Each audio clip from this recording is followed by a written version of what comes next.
Siendo las 2 de la tarde del 6 de octubre de 1973, Siria y Egipto atacaron simultáneamente al Estado de Israel. En el frente norte, el ejército israelí contaba con 6.000 soldados y 170 tanques, mientras que el ejército sirio utilizaba 50.000 soldados y 1.200 tanques para realizar el ataque. Había un tanque israelí por cada 7 tanques sirios. Para cada soldado del ejército de Israel, estar en el Golán era un auténtico suicidio. Los primeros intentos israelíes por defender los altos del Golán fueron un fracaso total, pues los aviones de la Fuerza Aérea Israelí, que habían despegado para intentar la defensa, fueron derribados, causando una pérdida fatal. Un gran acierto del ejército sirio, pues tan solo en las primeras horas, 40 aviones de la Fuerza Aérea Israelí cayeron a tierra completamente destruidos. Las pérdidas eran dramáticas para el pequeño estado judío, pues tan solo en los primeros 2 días, 250 soldados israelíes murieron en los altos del Golán a manos del ejército sirio. Fue ahí, en la frontera norte de Israel, donde tuvo lugar una de las guerras de tanques más impresionantes de la historia. Asumiendo su importante desventaja numérica, el ejército israelí comenzó a luchar, pues sabía que si los tanques sirios lograban traspasar las montañas del Golán, las muertes de civiles israelíes se empezarían a sumar.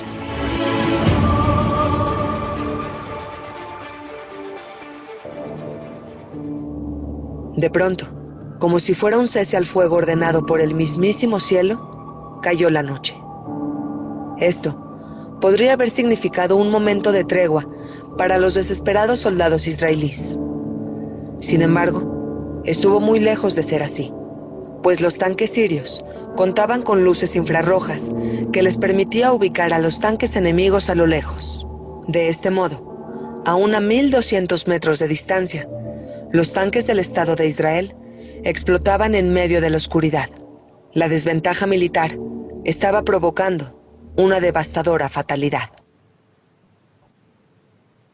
Finalmente,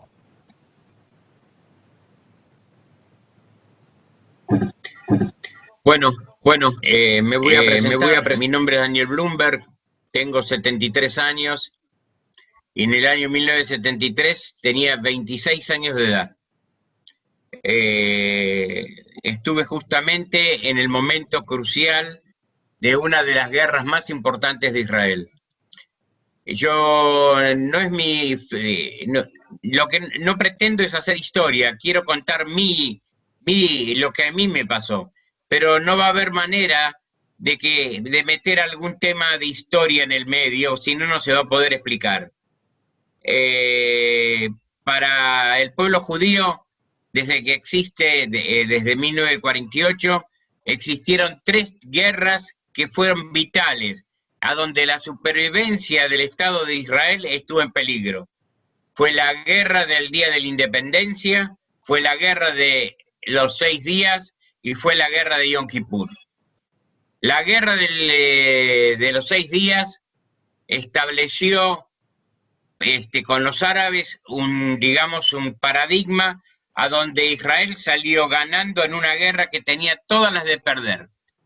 Y eso se hizo porque hubo un gran general llamado Ezer Weizmann, que después fue presidente del Estado de Israel, y que ideó una estrategia y táctica de un ataque combinado aéreo a todos los aeropuertos árabes en forma conjunta. Eso le permitió a Israel en el año 1967 poder hacerse del cielo o de los cielos, y una vez que se hizo de los cielos pudo apoyar a las fuerzas terrestres y rápidamente, en el término de 6 días, se obtuvo una victoria sorprendente. Sorprendente. Se cayeron docenas de miles de kilómetros cuadrados, quedaron en manos de Tzal cualquier cantidad de material, tanques, artillería, armas ligeras, todo tipo de material, y se estableció un nuevo orden con teniendo a Israel como ganador de una guerra que era prácticamente inviable de ser ganada. En esos años que pasaron desde la guerra de los 6 días a la guerra del Día del Perdón, los árabes lo único que se dedicaron conjuntamente con la Unión Soviética a preparar la revancha de esa guerra. Hay 2 o 3 términos que voy a explicar muy rápido, no va a llevar tiempo, pero los ejércitos se hacen con una doctrina. La doctrina es un librito a donde le dice al ejército cómo debe ser usado como arma de guerra. Para el año 67, tanto el ejército árabe como el ejército israelí utilizaban doctrinas de los años 40, 45. Uno del ejército de la Unión Soviética y otro del ejército de la OTAN. Para el año 1973, eso cambia. ¿Y cambia por qué? Porque los árabes, muy bien asesorados por los rusos, van tomando en cuenta cuáles son los detalles a favor que tiene Israel y cuáles son las cosas en contra que tiene Israel. Entre las cosas a favor que tenía Israel, tenía una muy buena fuerza aérea, tenía tecnología, tenía una buena preparación militar y tenía también una moral muy alta. Entre las cosas en contra que tenía Israel iba a tener que pelear nuevamente 2 frentes, tenía las comunicaciones, sobre todo en el Sinai, muy alejadas, y había un compromiso que era el de que se trataba de ver de cómo anular la fuerza aérea israelí. A los efectos de poder anular la fuerza aérea israelí, los rusos proveyeron a los ejércitos árabes de sistemas de misiles antiaéreos de la serie SAM-2, SM-3, SM-4, que instalaron en las zonas a donde tenían que resguardar sus bases. Cuestión de que la Fuerza Aérea Israelí no los pueda atacar. Por otro lado, otro problema que tenían los árabes era cómo defender su infantería del ataque de la Fuerza Aérea. A esos fines le dieron a la infantería árabe, le dieron un misil nuevo que tenían los rusos denominado SAM-7, Strela en la jerga de la OTAN, que es un misil que se emplea desde el hombro hacia el avión. Quiere decir, la persona lo carga en el hombro y le dispara al avión.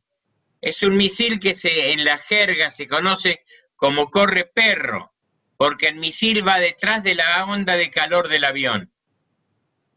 ¿Qué es lo que nos da eso a nosotros? Nos da que la Fuerza Aérea Israelí no podía atacar las bases fijas árabes, no podía atacar a la infantería árabe porque la infantería árabe estaba muy bien equipada con ese tipo de misil. Y un tercer problema que tenían los árabes era el problema de cómo se combatía desde la infantería árabe a las fuerzas blindadas israelíes. Para eso, los rusos le proveyeron a los árabes un misil alámbrico con 2.000 metros de alambre, que se formaban nidos de 4 o 5 misiles, y un soldado árabe ponía en la mira de los misiles a los tanques, y iba guiando el misil con el alambre, con el cable. Esas 2 cosas o 3 cosas fueron un problema tremendo para Israel. Una vez que sabemos eso, yo voy a contar mi historia, porque está relacionada con todos esos problemas. En Israel nadie tenía la más mínima idea de que iba a haber una guerra el día 6 de octubre de 1973. A pesar de que después en la historia se fue diciendo que la inteligencia israelí falló, que militares israelíes no tomaron las decisiones acertadas, todo eso yo no lo puedo juzgar. Yo no estoy para juzgar eso. Yo estoy para decir lo que contó, lo que sucedió. El pueblo no estaba preparado. Yo le contaba a Shlomo que el día 5 de octubre, al mediodía, yo estaba sentado en el negocio de un amigo en la calle Dizengoff, y estaba leyendo el diario Haaretz. Y en el diario Haaretz había un titular a donde le hacían un reportaje al ministro de Defensa de Israel, Moshe Dayan.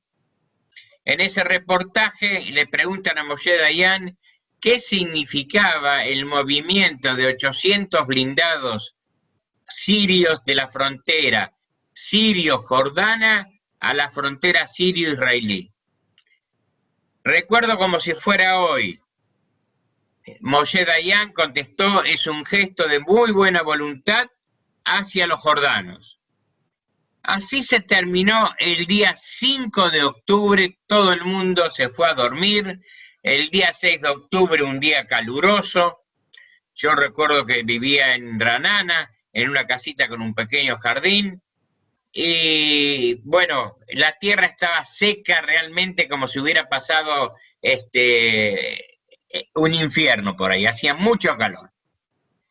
Tipo 4:30 de la tarde, yo estaba durmiendo la siesta plácidamente y viene un hijo mío, muy pequeño, y me dice que había unos amigos míos que me buscaban porque necesitaban que yo vaya con ellos a la guerra. Evidentemente yo estaba dormido, no le di a mi hijo 5 de importancia, me di vuelta y traté de seguir durmiendo. Entonces entró la que fue mi mujer, que ya no está en este mundo, Zichronot Libraja, y me dice: mirá, dice, hay compañeros tuyos del ejército, dicen que hay guerra y te están buscando.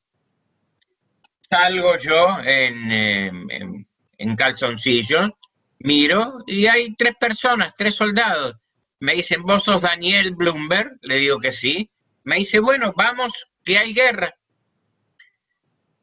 Me puse el pantalón, me puse las medias, me estaban tocando bocina, puse en una bolsa lo que se me ocurrió que podía llevarme y me subí a un vehículo que se llama Comanca, que es como un jeep más grande que un jeep, 1 metro más largo.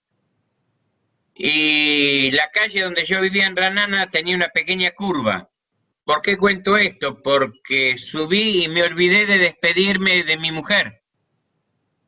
Entonces, cuando me di vuelta para despedirme, ella estaba lejos y no alcancé ni tan siquiera a levantar la mano. Y nos fuimos.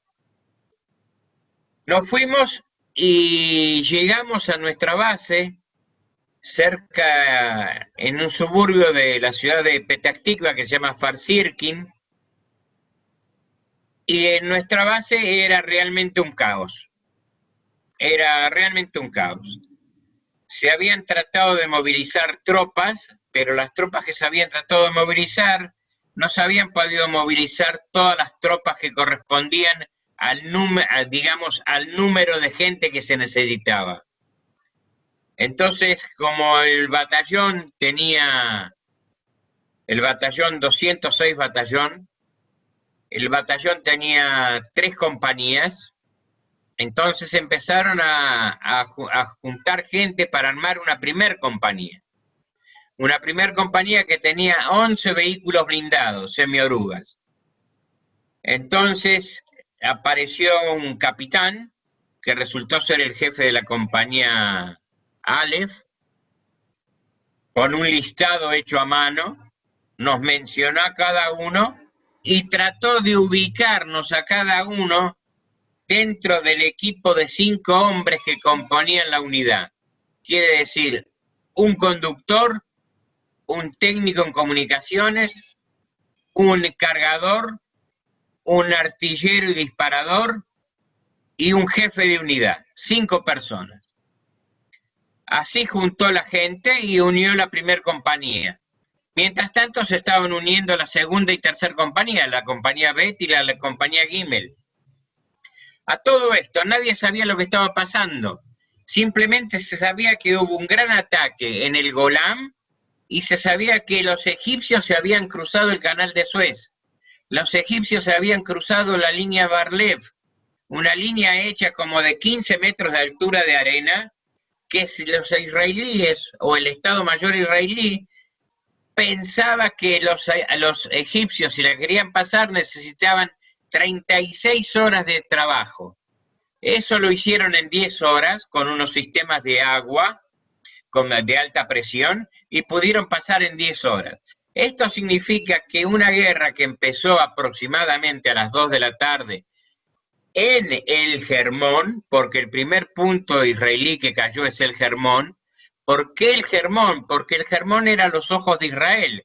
En aquel entonces no había la tecnología que tiene hoy el ejército, a donde tiene satélites, tiene aviones no tripulados, tiene sistemas electrónicos. Era muy simple. Se estaba trabajando o se iba a combatir con el mismo sistema que combatieron los norteamericanos en la Segunda Guerra Mundial. Eso era lo que iba a pasar. Fuimos en Farsirkin, retiramos armas personales, retiramos municiones, retiramos equipo y tuvimos que ir a cargar el equipo en el propio semioruga. Eso se necesitó, nosotros teníamos cañones de 20 milímetros, necesitamos municiones. Yo recuerdo que las municiones que teníamos, que venían en unas cajas de antimonio, con muy escrito en hebreo y en inglés, no usar para hacer comida porque era antimonio, es veneno, y decía que las balas estaban envasadas en el año 1944.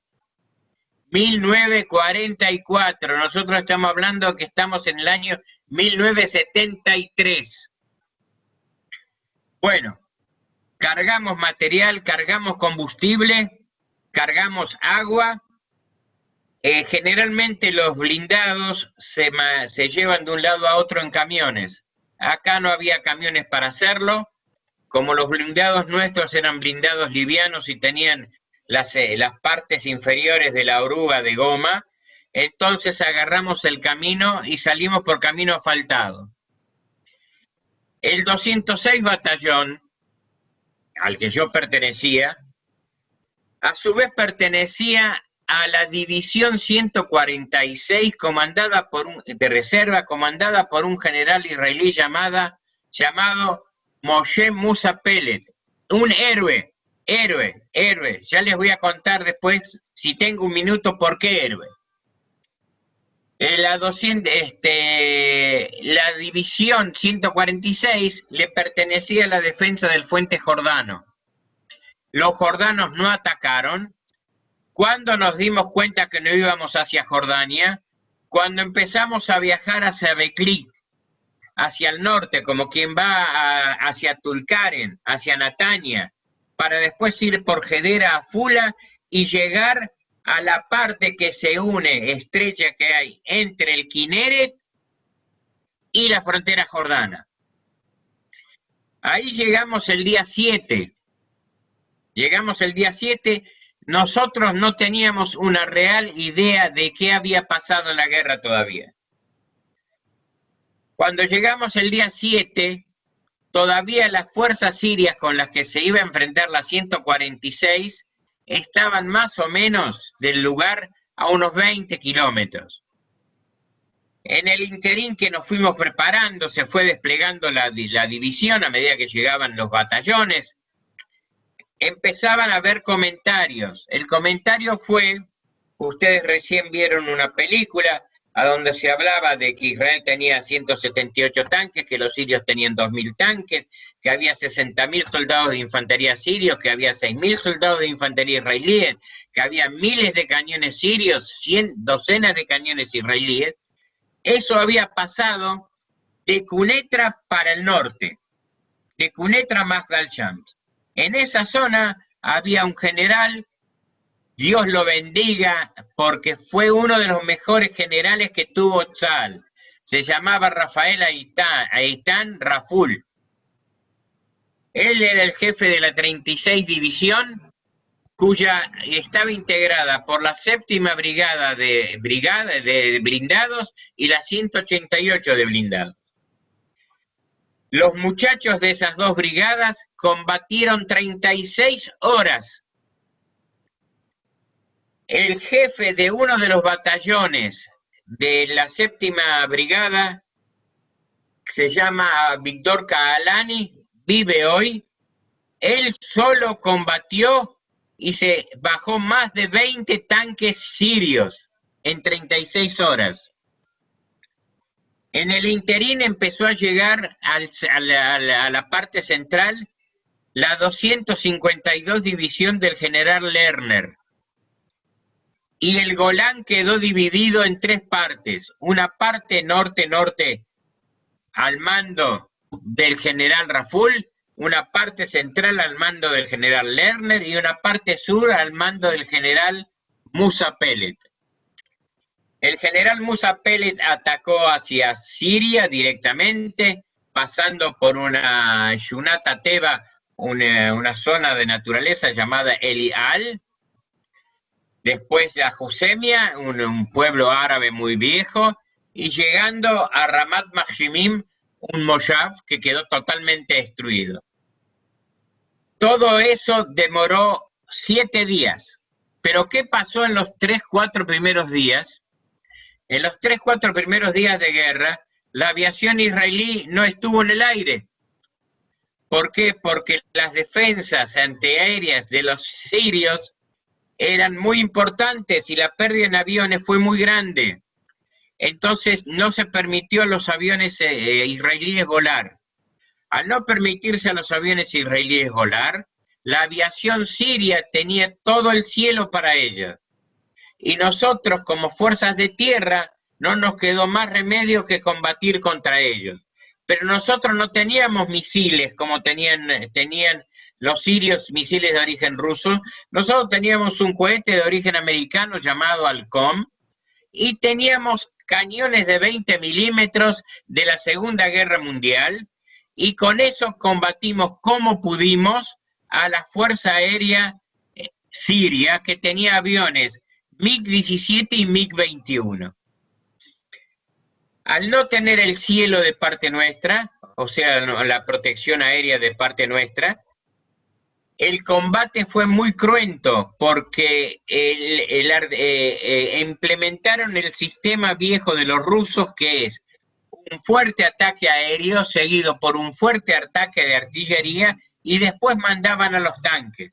Entonces no había respiro, no había cómo salir de ese atolladero. Eran bombas que caían permanentemente durante horas, y uno durante esas horas había que correr, tratar de defenderse de la aviación siria, tratar de defenderse de los blindados sirios, tratar de defenderse de la infantería siria. El primer día que llegué, me toca a mí un jefe que se llamaba un muchacho joven, Eitan Landam, muchacho que estudiaba en la Universidad Bar-Ilan, un muchacho religioso. Y el primer día ya vimos que esto era un desastre. Para el día 7, a las 8, 9 de la noche, antes que terminase de ser oscuro, ya de paso les digo que nosotros no teníamos visores nocturnos, pero los sirios sí tenían visores nocturnos. Quiere decir que ellos, el ejército israelí, que siempre luchó de noche, no podía luchar porque los otros tenían visores nocturnos y nosotros no teníamos visores nocturnos. Surgió el gran problema de la subsistencia. Empezaron los miedos. ¿Salgo de acá? ¿Voy a vivir? ¿Qué es esto? ¿Cómo salgo de todo esto? ¿Cómo se logra? Y pasó algo medio que yo siempre cuento como anécdota. Cuando uno está apretado, como cuando uno pone a los gatos contra la pared y lo trata de asustar, el gato salta y lo araña. Bueno, nosotros implementamos un sistema diferente para buscar que tener coraje, porque todos necesitaban coraje. No había nadie que le sobre el coraje como para ir y decir, mira, yo te presto coraje. Era una gran confusión. Él había salido del Beit Knesset y había llevado con él su talit. Nosotros éramos 5. Él partió con una cortapluma grande, partió el talit en 5 partes las dio vuelta, nos dio cada uno una parte y nos pusimos en la parte del talit debajo del casco,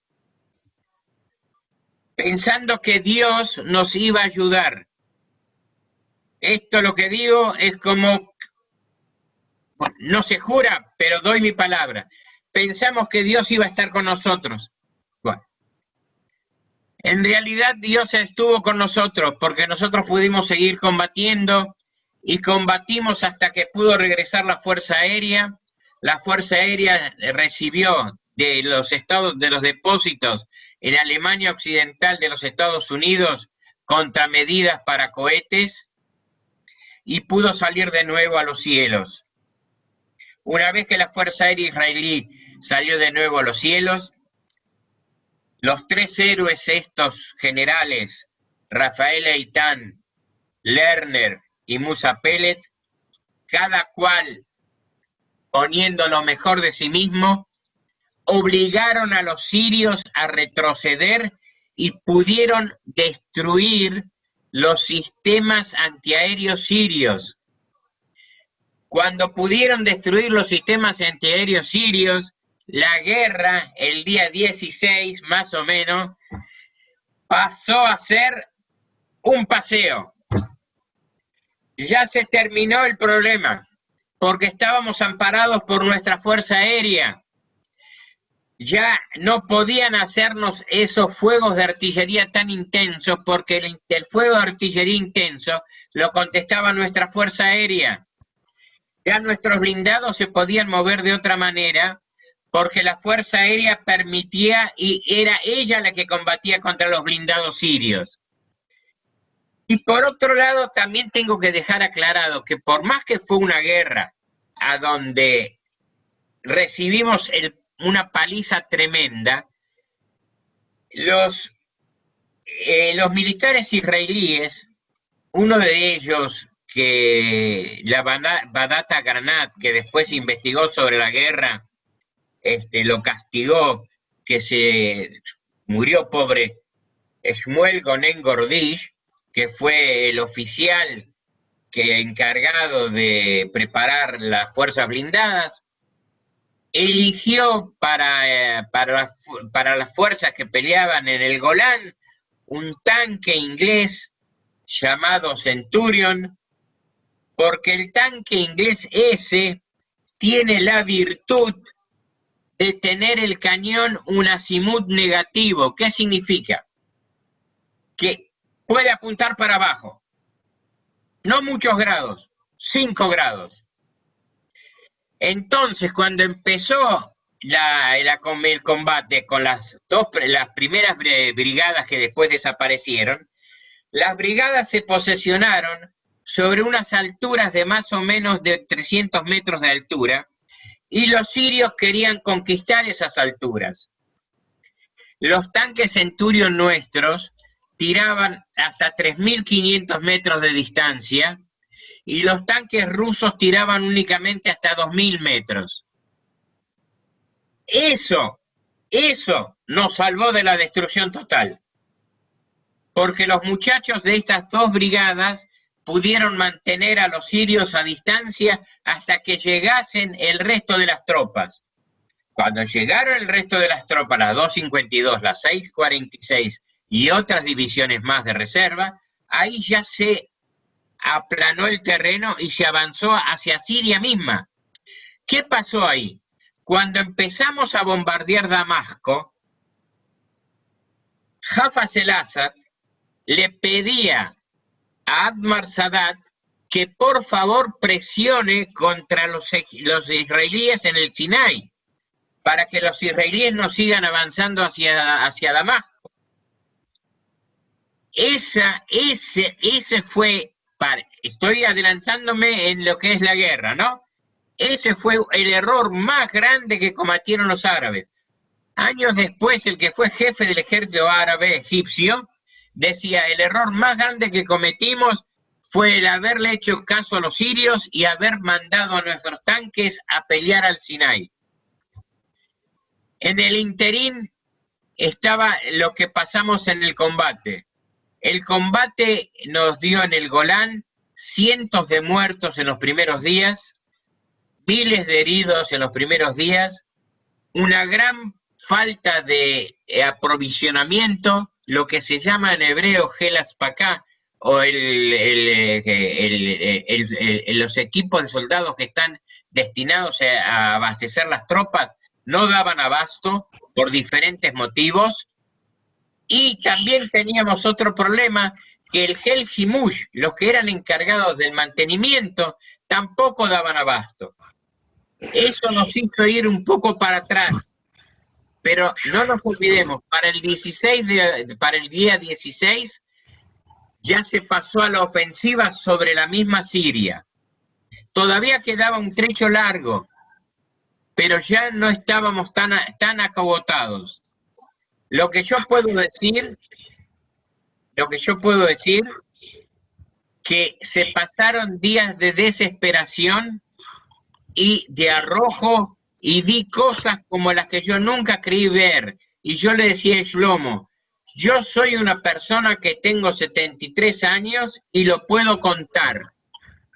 Los verdaderos héroes fueron los que se quedaron ahí, pero no vi un solo soldado que tuviese la intención de irse, de desertar, de no quedarse a combatir. Todo el mundo estuvo en su puesto y todo el mundo defendió como pudo el Estado de Israel. ¿Por qué? ¿Por qué? Porque detrás nuestro estaban nuestras familias. Y después no había más. Eso era la situación hasta el día 16. Después del día 16, el sur del Golán se fue limpiando, la división de Musapel de la 146 fue avanzando hacia Cunetra, y nosotros ya pasamos a otra zona, que era una zona denominada Hermonit y Tel Abunida, y participamos de otros combates más en el sector cercano al Hermón y Mahdal Shams. Te interrumpo, Daniel. Por favor. La verdad, cuando vos contás, tenés una capacidad de hacer con que nosotros estemos ahí adentro. Como que estábamos ahí en el frente con vos, la pasión que contás, y estamos hablando de que hace varios años, y eso es algo que llega... No puedo olvidarme. Es algo que llega realmente al corazón de cada uno de nosotros. Para ubicar a la gente un poquito más en el tiempo, ya cuando uno empieza a avanzar, quería poner la segunda parte del video, cuando ya viene las buenas noticias, como vos dijiste, un milagro de Dios ahí en este momento. Así que vamos a ver la segunda parte. ¿Cómo no? ¿Cómo no?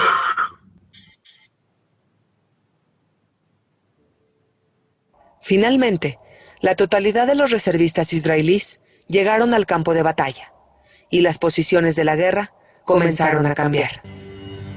Desde el momento en el que el ejército del Estado de Israel logró posicionarse, lograron defenderse y posteriormente contraatacar. Penetraron en territorio sirio para destruir sus bases militares más amenazantes. Este hecho involucraba agregar más bajas al ejército israelí, pero también aseguraba que los ataques sirios no se volvieran a repetir. אנחנו עכשיו בעיצומה של התקפת הנגד. זו התחלתה של התפנית. הולך להיגמר שלב בלימה. אנחנו עכשיו מתחילים להכות. Desesperado por ver a las tropas israelíes sobre territorio sirio, el presidente Assad ordenó al ejército egipcio aumentar las operaciones de ataque hacia el Estado judío. De este modo, las tropas israelíes se tendrían que retirar. Pero a esas alturas, el ejército egipcio ya no estaba en condiciones de ayudar, pues también en el sur, los reservistas israelíes habían llegado, modificando por completo todo el escenario. Imparables, los aviones Phantom de la Fuerza Aérea Israelí se dedicaron a destruir la infraestructura aérea siria, así como también la base naval. Ya en posición de vencidos, tanto Siria como Egipto empezaron a ansiar que la ONU ordenara un cese al fuego. Sin embargo, sucedió todo lo contrario. el ejército israelí recibió armamento proveniente de Estados Unidos. La guerra continuaría, y esta vez a favor del Estado judío.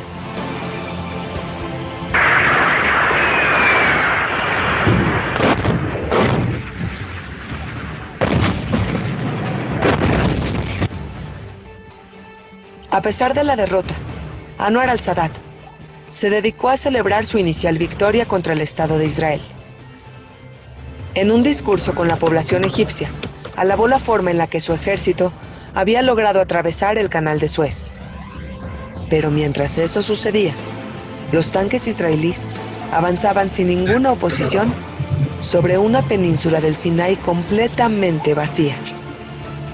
Los soldados egipcios se habían ido a festejar antes de tiempo. Y ahora, con el general Ariel Sharon al mando, importantes puestos egipcios estaban siendo bombardeados. El 15 de octubre se ordenó un alto al fuego, pero se violó inmediatamente, y en la frontera sur, el ejército israelí continuó avanzando, apoderándose de una de las carreteras más importantes del Cairo. Finalmente, otro cese al fuego fue ordenado, pero esta vez, fuerzas de la ONU llegaron para asegurarse de que fuera respetado.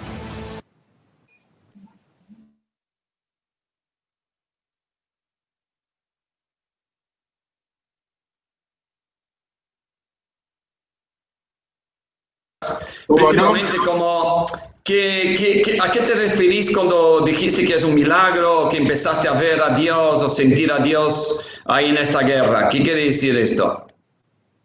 Bueno, la desesperación era muy grande. Era muy grande. Era mi primer guerra. Era muy grande la desesperación. Necesitábamos de alguna manera ayuda. Y esa ayuda que pedimos, se la pedimos a Dios.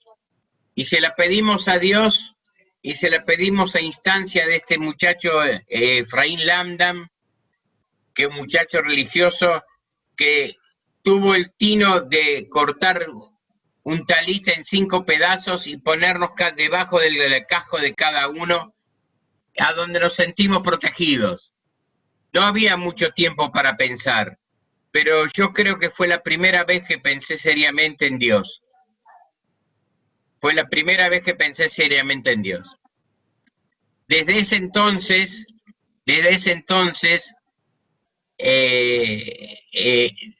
no pude dejar de tener, es como si se armara una relación, ¿no? Ese punto hizo que se arme una relación entre Dios y todos nosotros. Era un gran papá que estaba con nosotros, es la verdad.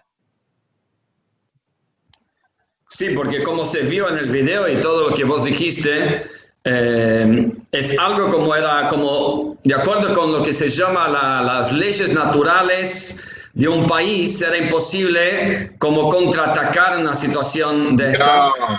Y la verdad es como uno dice, lamentablemente mucha gente dice, no, porque yo me acuerdo, ¿no? O sea, yo era chico, pero yo me acuerdo que la gente decía, no, porque los egipcios y los sirios son muy tontos y no les da la cabeza, por eso que Israel ganó y no reconoce la fuerza superior, que no es una fuerza nueva, ¿no? Al final nosotros estamos acá y todos los otros grandes imperios que lucharon contra nosotros están en el museo. Entonces no es una fuerza nueva que Dios está con nosotros en momentos donde fueron muy difíciles. Pero acá estamos, Am Israel Hay.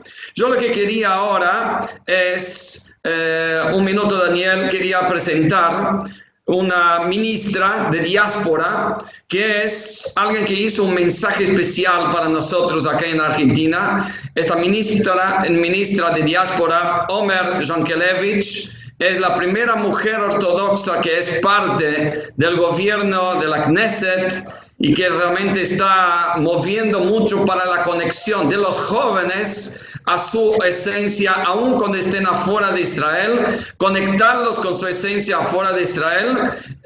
Ellos son parte de un network muy fuerte de educación para los jóvenes y que nosotros también en el lazo, acá todo Chabad Argentina recibe esta ayuda y ahora ella va a transmitir a nosotros, es un video, pero es una transmisión de ella para nosotros acá. Así que vamos a ver ahora este video de la ministra. Bienvenido. יהודי ארגנטינה היקרים, כשמסתכלים על המפעל אדיר המימדים שנקרא חב"ד, קשה להאמין שמדובר במפעל של אדם אחד, ועוד יותר קשה להאמין שמאז הסתלקותו, המפעל האדיר שהקים רק המשיך לגדול ולהתפרס במימדי ענק בעולם. הרבי מלובביץ' לקח את ערך השליחות, הנתינה, המסירות ובעיקר המחויבות והאכפתיות לכל יהודי והפך אותה לאימפריה עולמית. כיום אין כמעט יהודי בעולם שחב"ד לא נגעה בו באופן כזה או אחר. האמת שהקשר שלי לחב"ד הוא קשר משפחתי. סבי היקר עליו השלום, בנימין בייני שריבין, היה בעצמו חב"דניק בברית המועצות לשעבר. אמא מספרת שכל שבת בבוקר סבא היה יוצא עם טלית לבית הכנסת וחוזר במוצאי שבת עם גב עם מלכות. היא מספרת שהיא הייתה מניחה כל מוצאי שבת קומפרסים על הגב כדי להרגיע את הכאב. וכל זה בגלל ההתעקשות שלו על הלבוש היהודי והטלית שהסגירו את יהדותו. גם אני, כילדה וכנערה, זכיתי לצאת עם הוריי לשליחויות בברית המועצות לשעבר. וסייענו לפזר חום בקרב היהודים הפזורים שם. ככה שכבר מילדותי ספגתי את ערך השליחות. ערך שבצניעות רבה, אבל ערך שמלווה אותי בכל תפקיד אליו הגעתי. גם היום, בתפקידי כשרת התפוצות.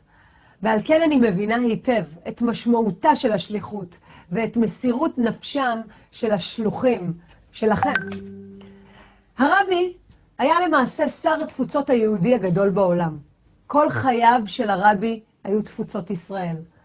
הוא דאג לשלוח שליח לכל מקום בעולם, למרוקו, לתוניס, לפינלנד, לאנגליה, וכל זה כדי לדאוג לכל יהודי באשר הוא.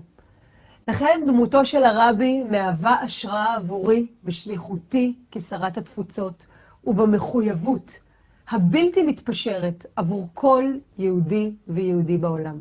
בתקופה האחרונה עבר העולם היהודי טלטלה לא פשוטה כתוצאה מנגיף הקורונה. הבנתי שגם אתם בארגנטינה עברתם תקופה קשה וכואבת. אני באופן אישי ואנחנו במדינת ישראל כואבים איתכם את כאבכם האישי, המשפחתי והקהילתי. גם אצלנו בישראל המצב לא פשוט, אך אנו לא שוכחים את המחויבות שלנו אליכם, גם בזמן משבר. בזמנים כאלה נמדדים חוסנו ולכידותו של עם. ולכן, בימים אלו, צוות משרדי ואני עסוקים בתמיכה וסיוע לקהילות היהודיות בעולם. אנו נמצאים בקשר רציף גם עם חב"ד, ומקיימים איתה שיתופי פעולה משמעותיים וחזקים בקמפוסים, בבתי ספר יהודיים ועוד. אני מקווה ששיתוף הפעולה הזה רק ילך, יתעצם ויתחזק, ושנזכה להמשיך את דרכו של הרבי בדאגה לכל יהודי על פני הגלובוס ובחיזוק הקשר שלו ליהדותו. Este es el mensaje, el amor incondicional del Rebbe es lo que mueve todo lo que es esta Pegishá, toda la actividad de Chabad alrededor del mundo. Este es el concepto principal, amor, entrega incondicional a poder despertar la llama que se encuentra dentro de cada uno de nosotros. También tenemos un amigo de Chabad que es un ex ministro de defensa de Israel. Hoy en día él es líder de uno de los partidos más importantes de derecha dentro de Israel, que es Naftali Bennett. Vamos a ver también un mensaje que él hizo para esta Pegishá, un poquito más chico. Él habló en inglés y no tuvimos tiempo de traducirlo, pero después vamos a resumirlo. Shalom, my brothers and sisters. The Jews of South America. I'm Naftali Bennett, speaking from Israel. I want to encourage all of you to make Aliyah to Eretz Israel. It's amazing here. This is our true home. Every Jew is always welcome here. And by the way, whatever you decide, whether you decide to make Aliyah or not, always know that Eretz Israel is your true home. We love you. O sea, el mensaje es corto, es el concepto de simplemente que cada joven sepa que hay una puerta abierta para él en Israel, como nosotros también, Baruch Hashem, hacemos varios viajes de estudio, todos los Batei Chabad de todo el mundo estamos conectados con Israel. Pero volvemos a Daniel. Daniel, lo que nosotros nos gustaría es un mensaje para los jóvenes hoy en día. ¿Qué dirías a tus nietos para que ellos se identifiquen, se despierten y se conecten realmente, más aún con su herencia, más aún con su orgullo y su conexión con Israel?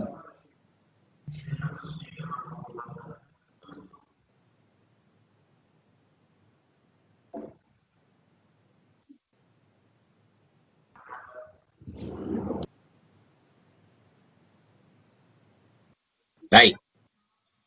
Bueno, acá hay una cosa que los judíos desde hace 3.500 años tenemos y que no podemos soslayar, que se llama Masoret. Los judíos vivimos con nuestro Masoret y, como decía el Rav Kook, una Torá, una tierra y un pueblo. Eso nos lleva a nosotros a un sentimiento sionista muy grande. No podemos tirar el Masoret que hemos recibido durante 3.500 años como si fuera papel. Ese Masoret costó mucha sangre de muchos judíos en el mundo a través de los siglos. Yo lo que le pido a los jóvenes, que sigan honrando la sangre de los que nos precedieron y sigan honrando a nuestro Masoret, a nuestras tradiciones que van desde la lectura de nuestros libros hasta lo más simple que puede ser los olores de nuestras comidas. No nos olvidemos nunca que somos judíos. Ante todo eso, somos judíos y estamos para tener un enshej, una continuidad judía. Que tengan mucha suerte y que de todo corazón le deseo a cada uno que tengan la mejor de la suerte nuevamente en poder lograrlo. Ese sería mi mensaje. Muchas gracias, Daniel. Espectacular. Yo sé que vos tenés mucho más detalles y mucho más conceptos para transmitir y es realmente espectacular tu sentimiento y palabras del corazón llegan al corazón. Pero Baruch Hashem, esta Pegishá está tan llena de tantas y tantas actividades. Imagínate que ahora tenemos una actividad increíble también con una hija judía de Hamas. Sí, de los palestinos, de los terroristas. Ellos tienen una hija judía de Hamas y ella, después de ser rescatada y después de empezar toda una vida completamente nueva dentro de Israel, ella ahora ya está en línea. Ustedes tienen que volver a la aplicación y entrar desde la aplicación, la hija judía de Hamas, para poder aprovechar esta charla increíble. Y nosotros queremos entonces acá cerrar este chat y conectarnos con la próxima charla dentro de la Pegishá increíble. Muchas gracias, Daniel. Nosotros te deseamos, en primer lugar, salud, najes y, en primer lugar, también, antes de todo esto, un agradecimiento. Varias personas están escribiendo un agradecimiento especial por todo lo que hiciste, por todo lo que te entregaste tu vida y por todo lo que realmente pudiste contar y compartir a nosotros para que nosotros aumentemos más aún nuestro orgullo de conexión con Israel. Gracias a gente como vos que deja marcas para siempre con salud, es que vamos realmente a continuar vivos. Am Israel Chai, mucha bendición. Mazal Tov.